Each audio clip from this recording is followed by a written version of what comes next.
നടന്നിട്ടുള്ള എല്ലാ തെരഞ്ഞെടുപ്പുകളിലും ഭാരതത്തിന് ഉജ്ജ്വലമായ വിജയം നേടിക്കൊടുത്തിട്ടുള്ള ഉന്നതനായ വ്യക്തിത്വം ആദരണീയനായ നഡ്ഡാജി, അധ്യക്ഷവേദിയിലുള്ള മറ്റ് പ്രമുഖരായ നേതാക്കന്മാർ, ഏറെ ബഹുമാനരായ സഹോദരിമാരെ, ഒപ്പം പാർട്ടിയുടെ പ്രവർത്തകരായ സഹോദരന്മാർ, നമ്മുടെ തെരഞ്ഞെടുപ്പ് രംഗത്ത് ഏറ്റവും നിർണായകമായ ഒരു വഴിത്തിരിവ് നഡ്ഡാജി അദ്ദേഹം സൂചിപ്പിച്ചത്, ഇത്രയധികം സഹോദരിമാർ ഈ സമ്മേളനത്തിൽ പങ്കെടുക്കുമ്പോൾ ഈ തെരഞ്ഞെടുപ്പിൽ നമ്മുടെ ആത്മവിശ്വാസം, നമ്മുടെ വിജയം സുനിശ്ചിതമാണെന്ന് തെളിയിക്കുന്ന തരത്തിലുള്ള വലിയ പങ്കാളിത്തം ഇന്ന് ചാത്തന്നൂരില് മറ്റൊരു രാഷ്ട്രീയ പ്രസ്ഥാനത്തിനും മറ്റൊരു മുന്നണിക്കും ഇത്രയധികം സഹോദരിമാരെ പങ്കെടുപ്പിച്ചുകൊണ്ട് ഒരു സമ്മേളനം നടത്താനുള്ള സംഘടനാ ശേഷിയില്ല എന്നതിന്റെ കരുത്തുകൂടിയാണ് അതുകൊണ്ടാണ് ആവർത്തിച്ച് ഈ മണ്ഡലം നമ്മുടേതാകുമെന്ന് പറഞ്ഞത്.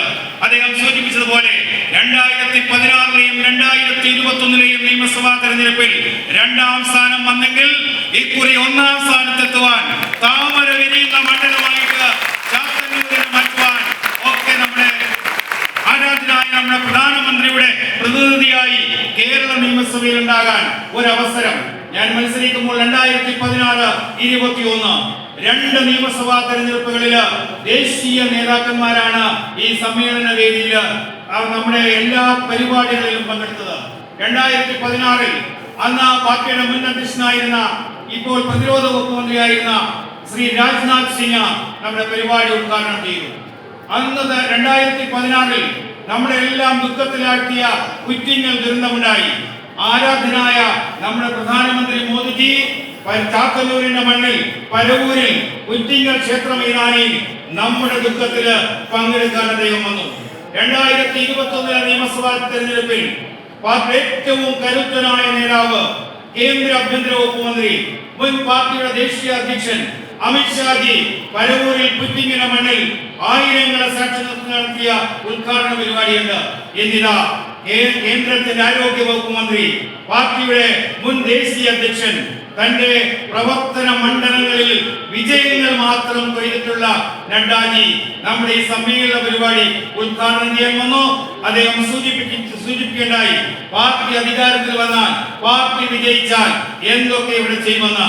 എയിംസ് അടക്കമുള്ള പദ്ധതികൾ അധികം കേന്ദ്ര ആരോഗ്യ വകുപ്പ് മന്ത്രിയാണ് നമ്മുടെ മണ്ണിൽ അതടക്കം നേടിയെടുക്കുവാൻ അദ്ദേഹത്തിന്റെ ആരോഗ്യ വകുപ്പ് മന്ത്രി എന്ന രീതിയിൽ, മുൻ ദേശീയ അധ്യക്ഷൻ എന്ന രീതിയിൽ ഭരണതലങ്ങളിൽ, രാഷ്ട്രീയ തലങ്ങളിൽ, നമ്മുടെ സംഘടനാ തലങ്ങളിൽ നിർണായകമായ സ്വാധീനമുള്ള നഡ്ഡാജി, അദ്ദേഹത്തിന്റെ വാഗ്ദാനം നമ്മുടെ മണ്ണിൽ സാക്ഷാത്കരിക്കാൻ എപ്പോഴും ഉണ്ടാകും.